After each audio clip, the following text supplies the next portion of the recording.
ঢাকা বিশ্ববিদ্যালয়ে তারুণ্য উৎসব আয়োজনের জন্য 3 দিন ব্যাপী যে কর্মসূচি গ্রহণ করা হয়েছে সেজন্য ঢাকা বিশ্ববিদ্যালয় প্রশাসনকে ধন্যবাদ এবং এই বর্ণাঢ্য আয়োজনে আপনাদের অংশগ্রহণ কামনা করছি।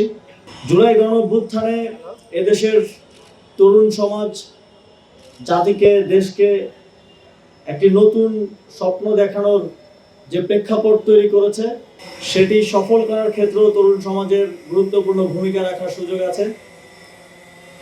আগামীর বাংলাদেশ বিনির্মাণে যে স্বপ্নের বাংলাদেশ আমরা বিনির্মাণ করতে চাই সেই পথে তরুণ সমাজের একটি বড় ভূমিকা রাখার সুযোগ রয়েছে। আমি বিশ্বাস করি জুলাই গণঅভ্যুত্থানে তরুণরা যেভাবে আত্মত্যাগ করেছে দেশের জন্য, দেশ পুনর্গঠনেও একইভাবে তারা এগিয়ে আসবে, প্রত্যেকটি সেক্টরে নিজেদের যোগ্যতার প্রমাণ দেবে এবং এই আধুনিক বিশ্বের সাথে প্রতিযোগিতায় টিকে থাকার জন্য তারা তাদের সর্বোচ্চ চেষ্টাটা করবে।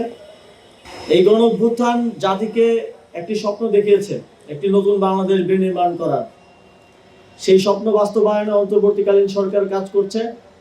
আপনারা জানেন সংস্কার কমিশনগুলো তাদের প্রস্তাবনা পেশ করেছে, স্টেক হোল্ডার কনসালটেশনের মাধ্যমে সেই প্রস্তাবনাগুলো বাস্তবায়নের মাধ্যমে রাষ্ট্র কাঠামোর যেই অঙ্গগুলো বিগত ফ্যাসিবাদী সরকারের আমলে ধ্বংসপ্রাপ্ত হয়েছে সেগুলোকে পুনর্গঠন করা হবে এবং এর মাধ্যমে আমরা বিশ্বাস করি বাংলাদেশ এই ফ্যাসিবাদী ব্যবস্থার থেকে মুক্তি পাওয়ার পথে অগ্রসর হবে।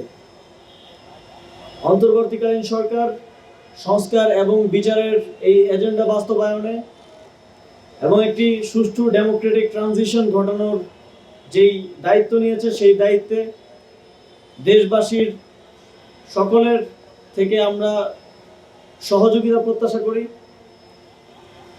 এবং বাংলাদেশের জনগণ একটি রক্তক্ষয়ী গণঅভ্যুত্থানের পরেও ধৈর্য সহকারে যেই প্রজ্ঞার পরিচয় দিয়েছে, কোনো প্রকার বড় ধরনের রক্তপাত হয়নি, দেশের জনগণের ল অ্যান্ড জাস্টিসের প্রতি যেই শ্রদ্ধা দেখিয়েছে সেখান থেকে আমরা আশ্বস্ত হতে পারি, আমরা ভরসা পাই যে দেশের জনগণ দেশ পুনর্গঠনেও ধৈর্য এবং তাদের অংশগ্রহণের মাধ্যমে এই গণঅভ্যুত্থানের যেই ফসল দেশের মানুষ পেতে চায় তা বাস্তবায়নে সহযোগিতা করবে।